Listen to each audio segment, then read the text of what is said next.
It's not an easy topic to talk about, but it's an important one to discuss, and that's active shooters.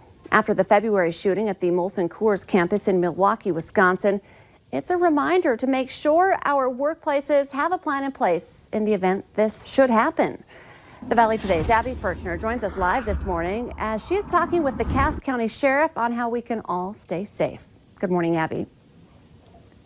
Good morning, Lisa. I just want to warn everybody that we are going to do a pretty intense scenario right now, but that is why we are doing this, because it's so important to know, and that's why I'm here with Cass County Sheriff Jesse Johnner. And Sheriff Johnner, what are we going to be showing people this morning? In this particular scenario, we're going to show or give an example of how we would barricade a door. So we have information that a shooter is inside the business and they're moving down the hallway, and our only option at this point is to barricade the door. Okay, so now we see him coming down the hallway. What's our next step? Okay, our next steps is we've heard the shots ring out, and so now everyone inside this room is going to get up and they're going to come up with ways to barricade the door and try to keep that shooter from making it inside this area. Okay, and I know that we have a rope and two other different ways to barricade. What are they kind of doing with the orange one up top?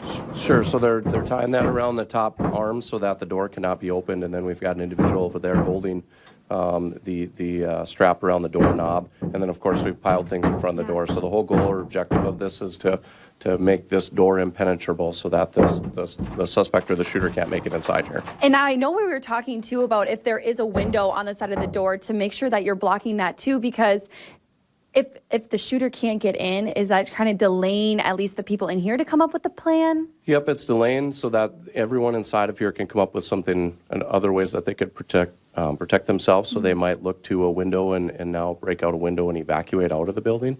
But yeah, very much like you said, if there's a window around that door, we're looking for other ways where we can stop that person from getting inside here.